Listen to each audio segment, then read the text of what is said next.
Bonjour, j'espère que la vidéo sur la technique de l'EFT vous aura été utile et que vous avez pu déjà la mettre en place dans votre quotidien. Vous pouvez faire des rondes tous les jours, vous pouvez en faire quand vous le souhaitez, il n'y a vraiment pas ni de contraintes, ni d'abord ni de contre-indications et ni d'obligations. C'est ça qui est bien avec cet outil. Maintenant, je voudrais vous donner quelques petits conseils parce que c'est vrai qu'on n'a pas toujours le temps de faire une ronde EFT, ne serait-ce même que 3 minutes. Et puis aussi parfois, eh bien, on est en public et puis on n'ose pas forcément tapoter tous les points, faire sa petite ronde. Voilà, on peut se sentir légèrement gêné. Alors, des petites astuces pour vous aider à pratiquer l'EFT de façon très discrète. Alors, par exemple, quand vous êtes en réunion ou quand vous êtes avec d'autres personnes, et si vous êtes assis, assise ou même debout, mais discrètement en tous les cas, vous vous souvenez que je vous avais invité à tapoter les points au niveau des doigts. Alors, on peut le faire discrètement sous la table, ça peut passer, mais on peut aussi simplement pincer de chaque côté des doigts, une main et puis l'autre. Voilà. Légèrement, il n'y a pas besoin de pincer très fort, hein, mais c'est simplement un petit contact, tac, voilà.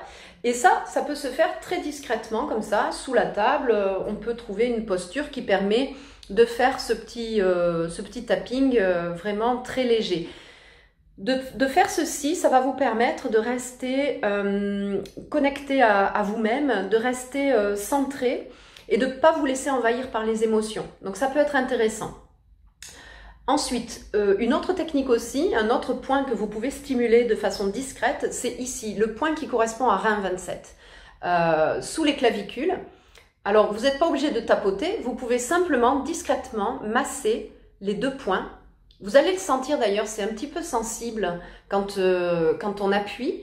Donc vous trouvez, alors moi pour le trouver, je place l'index dans le petit V qui est fait par les clavicules, là la jonction des clavicules en fait, et le majeur et le pouce de part et d'autre. Et là, je vais trouver l'endroit où c'est un tout petit peu sensible.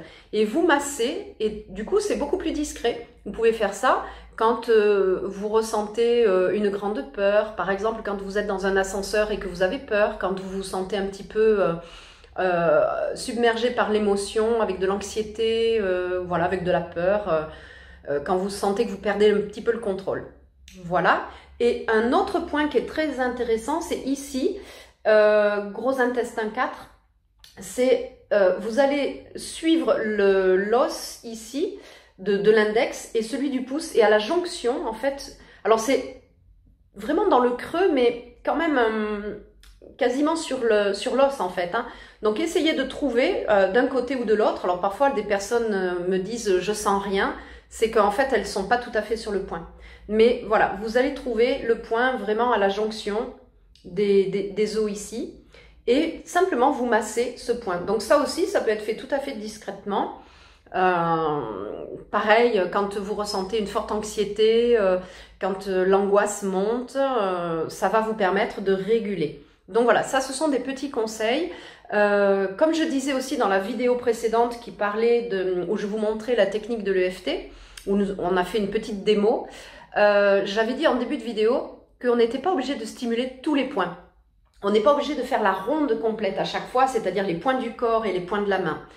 On peut choisir, selon le contexte et selon le temps que l'on a, de stimuler seulement les points du corps. Et donc à ce moment-là, on fait le point karaté bien sûr, on fait le dessus de la tête, début des sourcils, coin des yeux, sous le nez, creux du menton, sous les clavicules, sous la poitrine et sous le bras. Et on recommence. Voilà.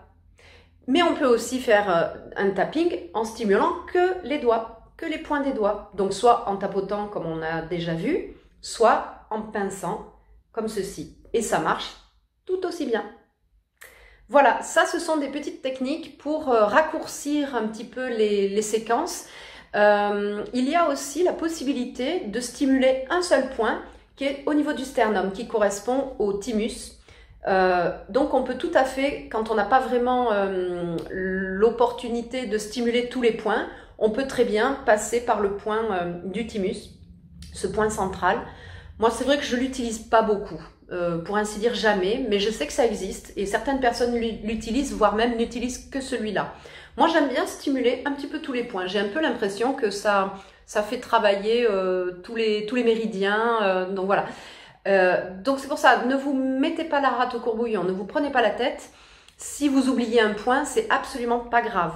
Voilà, donc c'est pour ça que je vous fais ces petites vidéos pour vous aider, en quelque sorte des vidéos tuto, pour vous aider à bien faire vos rondes EFT. J'espère que ces petits conseils vous aideront à aller encore un petit peu plus loin et surtout vous aideront à utiliser l'EFT beaucoup plus souvent dans votre cadre de travail, sur vos moments de pause et chaque fois que vous en aurez besoin et envie, même en situation d'urgence. Je vous dis à très bientôt pour une prochaine vidéo.